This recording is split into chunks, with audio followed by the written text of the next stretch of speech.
கேரளாவைச் சேர்ந்த 18 வயது இளம்பெண் ஒருவர் யூடியூபை பார்த்து கடுமையான டயட்டை மெயின்டைன் செய்து வந்த நிலையில் திடீரென பரிதாபமாக உயிரிழந்துள்ளார். அவரது மரணத்தை தொடர்ந்து அதிர்ச்சி தகவல்கள் வெளியாகியிருக்கின்றன. கேரள மாநிலம் கண்ணூர் மாவட்டத்தைச் சேர்ந்தவர் ஸ்ரீநந்தா. 18 வயதான இவர் கல்லூரியில் 1ஆம் ஆண்டு படித்து வந்துள்ளார்.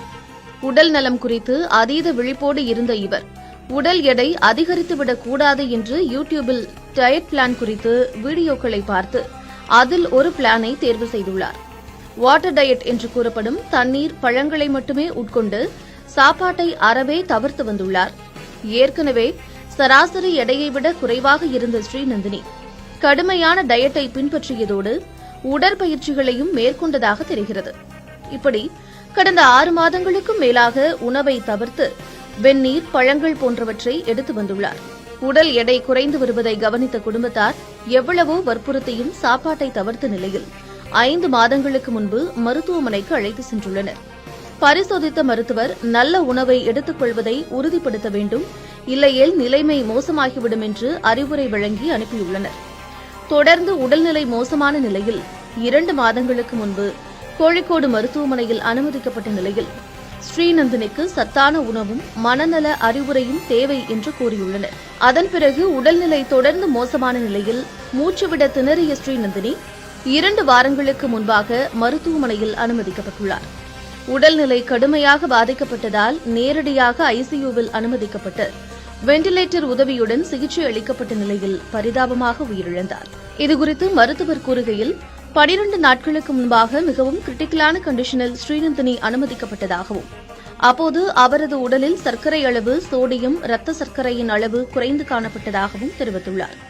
இரத்த அழுத்தம் மொத்தமாக குறைந்ததாகவும் உணவு எடுத்துக் கொள்ளாததால் குடல் சுருங்கி கடுமையான பாதிப்பு ஏற்பட்டு உயிர் பிரிந்ததாகவும் தெரிவித்துள்ளார்.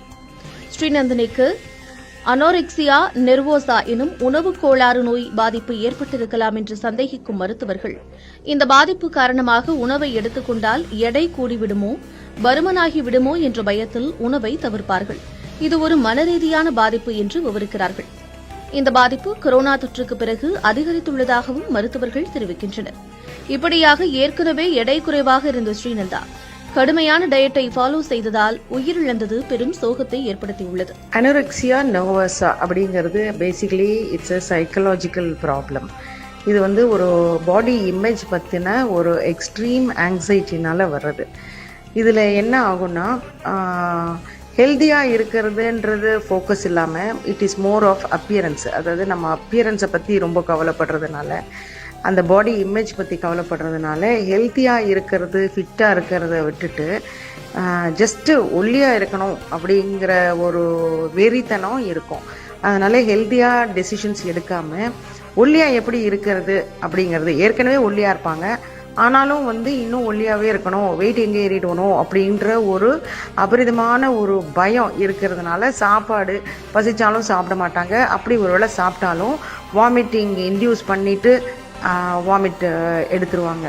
ஸோ இது ஹெல்த் ப்ராப்ளம்ஸு அண்டு இந்த கேஸில் நம்ம பார்க்குற மாதிரி டெத்துலேயும் எண்ட் ஆகும். ஏன்னா உணவுங்கிறது நம்ம உடம்புக்கு தேவையான ஒன்று, ஆனால் அது சரியான உணவாக இருக்கணும். இந்த 2 மட்டும் நம்ம ஞாபகம் வச்சுக்கணும்.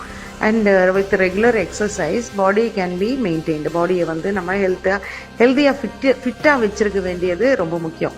ஒவ்வொருத்தருக்கும் இந்த பாடி காம்போசிஷனில், பாடி ஃபேட் டிஸ்ட்ரிபியூஷனில் வித்தியாசங்கள் இருக்கலாம். ஆனால் அந்த பாடி இமேஜுங்கிறது ஒரு வெறித்தனமாக இருக்கும்போது நம்ம தவறான முடிவுகள் எடுக்கிறதுக்கு வாய்ப்புகள் இருக்குது.